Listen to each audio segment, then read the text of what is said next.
Assalamualaikum warahmatullahi wabarakatuh. Halo anak-anak, kali ini kita akan belajar tema 4 subtema 1, yaitu tentang peredaran darah.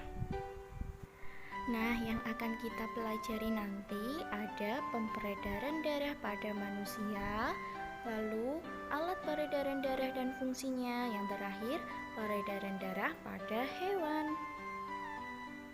Apa itu peredaran darah? Peredaran darah manusia. Mengalirnya darah di dalam tubuh disebut sistem peredaran darah. Sistem peredaran darah ada dua, satu peredaran darah kecil dan peredaran darah besar. Sistem peredaran darah kecil yaitu darah mengalir dari bilik kanan menuju paru-paru melalui arteri pulmonalis atau disebut juga peredaran darah dari jantung ke paru-paru kembali lagi ke jantung.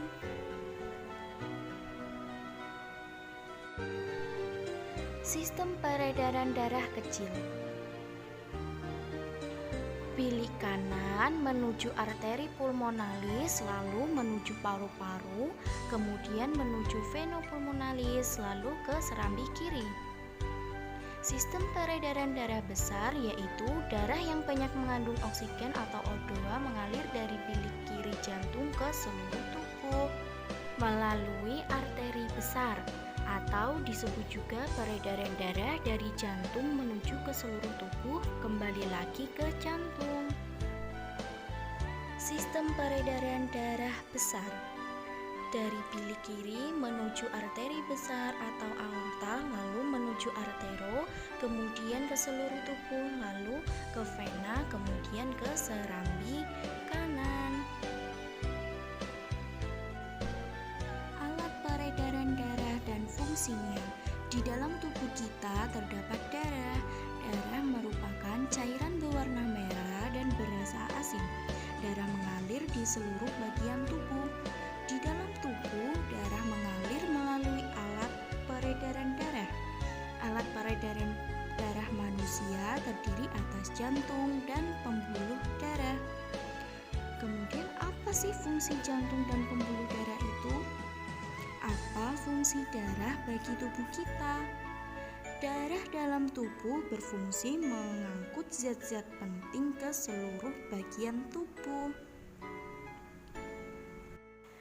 Kemudian yang pertama ada jantung, berfungsi untuk memompa darah ke seluruh tubuh. Yang kedua ada pembuluh darah, berfungsi sebagai tempat mengalirnya darah dari jantung ke seluruh tubuh dan sebaliknya. Ketiga ada paru-paru, berfungsi sebagai penyuplai oksigen ke dalam darah. Kemudian jantung. Jantung terletak di dalam rongga dada sebelah kiri. Jantung tersusun atas kumpulan otot-otot yang sangat kuat, disebut miokardium. Jantung terdiri atas 4 ruang, yaitu ada serambi kanan, lalu serambi kiri, kemudian ada bilik kanan dan bilik kiri. Antara bagian kanan dan kiri jantung dibatasi oleh sekat jantung yang disebut katup jantung. Kecepatan denyut jantung dipengaruhi oleh usia, jenis kelamin, tingkat aktivitas, dan kesehatan.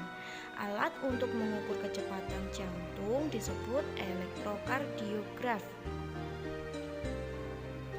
Kecepatan denyut jantung tergantung kegiatan yang dilakukan. Ketika beristirahat misalnya, denyut jantung kira-kira 60-80 kali setiap menit. Semakin aktif tubuh kita, denyut jantung juga semakin cepat.